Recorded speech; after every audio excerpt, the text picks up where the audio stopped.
Kobe. I don't want to discredit any of our other historical players that have done amazing things for the league. I'm not discrediting anyone when I say that Kobe should be the logo, because we have so many examples of guys that did things on and off the floor that were leaps and bounds for us to be where we are now. So I'm just saying present day, I think it was 224. It was on a year after the memorial, and it's just a refresher that this is the guy for us. He's the guy for me. He's my mentor, more than just an inspiration. I took a lot of knowledge and wisdom from that guy. Nets Nation, it's your boy AJ. It's Nets News. Hashtag we go hard. Hashtag Brooklyn together. Make sure you guys like the video to support the channel. Subscribe if you're new, and hit the notification so you don't miss any breaking news. And also follow me on Instagram at NetsKingdom711. Don't miss any updates. So Nets Nation, coming off a great win. Nets World, for crushing the Magic. We crushed Orlando. We did everything we need to do. Honestly, I don't really have much criticism for that game because we played decently. We had a beginning first quarter that was kind of shaky, but overall the rest of the game was great. We played great defense, and the offense started flowing in the second quarter. Now, we just signed Iman and Roberson on 10 days. Will we use them correctly against the Mavs, y'all? We have 10 days to evaluate Roberson, Shumpert, and Tyler Cook to see if they are worthy of getting a guaranteed spot on our roster. So I want Nets Nation to take a close look and see how Steve Nash uses them. Watch them closely. How do they play defense? Do they score? Do they play off of James Harden and Kyrie? Make sure you guys take a really good look at those three guys, because we have 10 days to evaluate them. Hopefully Steve Nash gives them meaningful minutes in this Mavs game. Now, whoever makes the biggest impact out of Cook, Roberson, and Shumpert will have the best chance of getting that guaranteed contract and staying on the Brooklyn Nets roster. Now, let's get into the Dallas Mavericks. Now, the Mavs are 15-16. They're 9th in the West. They're 17th in total offense scoring. They're 23rd in three-point percentage. They're 9th in three-pointers attempted. And they're 13th in three-pointers made per game.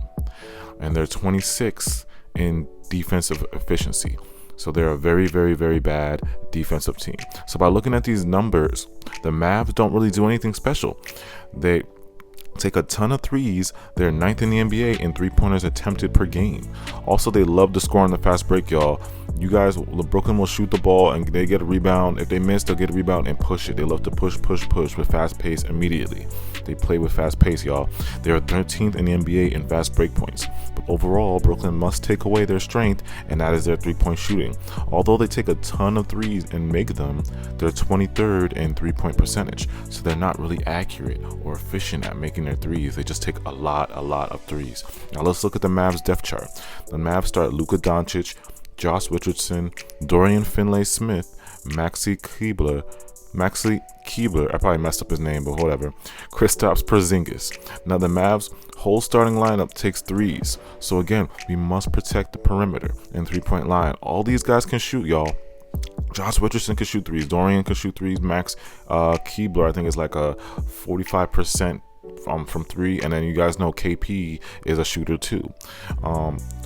Looking at their bench, Trey Burke, Jalen Brunson, Tim Hardaway Jr., James Johnson, and Boban Marjanovic. Now the Mavs bench is pretty bad, so I'm not worried about them. The only people that we need to focus on off the bench is Tim Hardaway Jr. He can get really hot from three, y'all. He's averaging 16 points, shooting 40% from three. He's one of the biggest factors on the Mavs outside of Luka and KP. He's probably their third scorer, their third best player on the team. Also, we must be very aware of Boban, y'all. Boban is the tallest player in the NBA, about like 7'4". Well, besides the second tallest after Taco, and very good around the rim. So we got to box him out, y'all. I honestly think that Nash should go small against the Mavs starting lineup and bring DJ off the bench to match up with Boban, because Boban could really hurt us on the boards. He's huge. If Jeff Green is available, I feel like we should start on KP or Nicholas Claxton because it's a better matchup. KP is basically a 7'2" guard and is lethal on the perimeter. All KP does is be on the perimeter and shoot threes. So he doesn't post up a ton.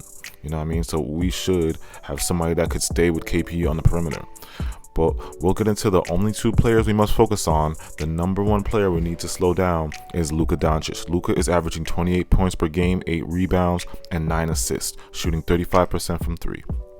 What can I say about Luka? He's one of the new young upcoming all-stars in the NBA. They call him Baby Bird after Larry Bird. Do your Googles if you don't know who Larry Bird is. Luka is a 6'8" versatile all-around guard who can do just about everything on the court. He is a walking triple-double waiting to happen. He has very high basketball IQ. He excels under pressure. He loves it. He loves the pressure, y'all. When the game is on the line, Luka craves to take that last shot to win the game. He's not afraid of the big stage, y'all. We all know he's been playing pro since he was 15, and he's basically born for this. Now, Luka is far from athletic, y'all. He's actually pretty slow, and he can't really jump at all. But that's not what makes Luka most lethal. What makes Luka most lethal is his high basketball IQ, his craftiness to score. He uses his craftiness to score a ton of points on you. He can score on all three levels, and when he gets hot, it becomes very hard to stop his rhythm. His pull-up game and his shot off the dribble are lethal. He's a threat on spot up and catch and shoot situations because he's a good three-point shooter. Now, a lot of people think Luka is an efficient three-point sniper, but he's actually just takes a huge amount of threes. He takes a ton of threes, y'all. He can be very streaky at times.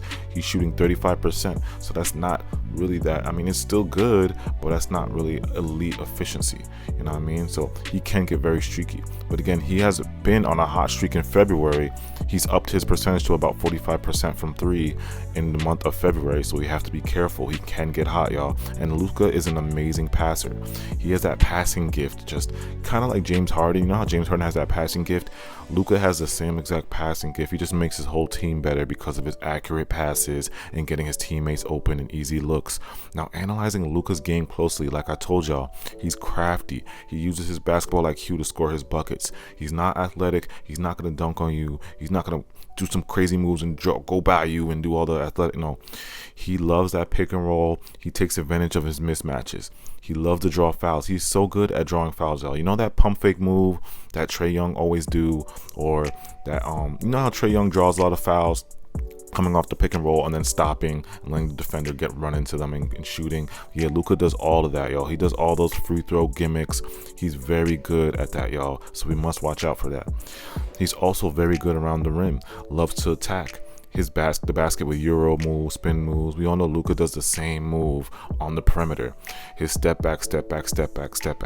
It's weird because we all know it's coming. Like I remember the first time I watched Luka, I was like, yo, does this kid have any other moves? Like the step back is one of his moves that he just does constantly, y'all. Now, it's weird because we know the step back is coming.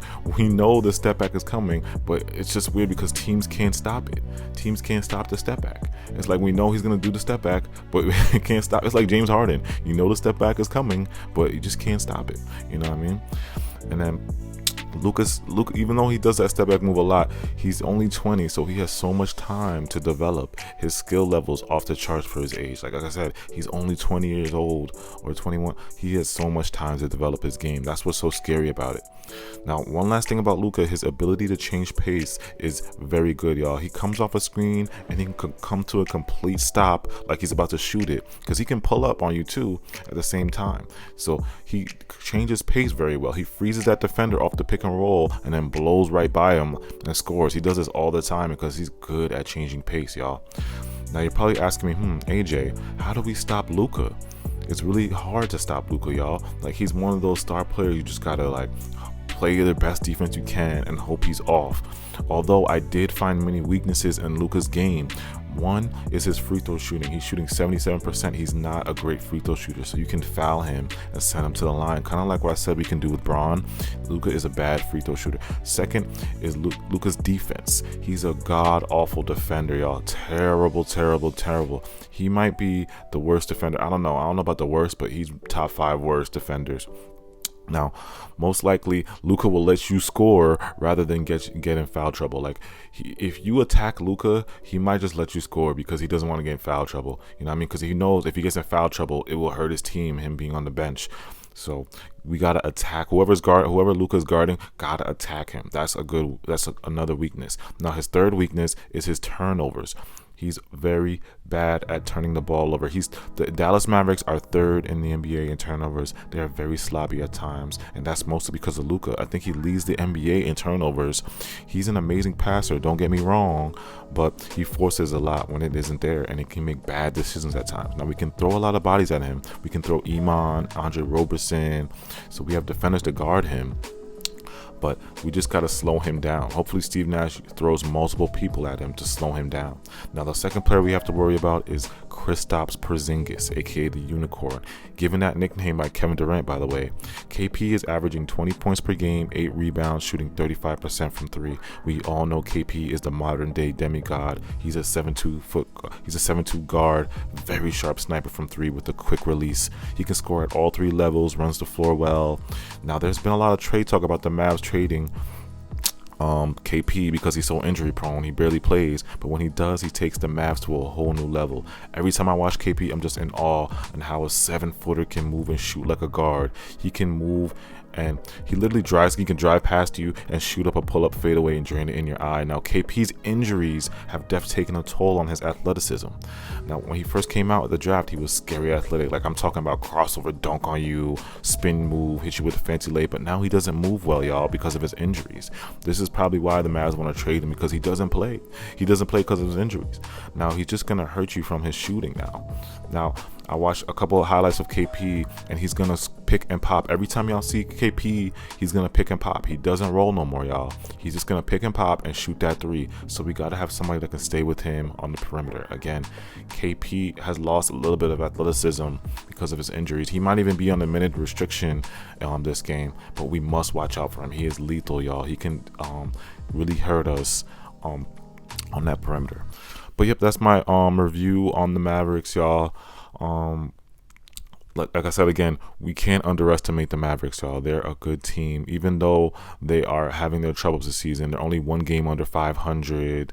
You know what I mean? They're still in the playoff hunt. You know what I mean? So we gotta be on point this game. We gotta have consistency on defense, and again, watch out. Make sure Luka and KP don't hurt us so much.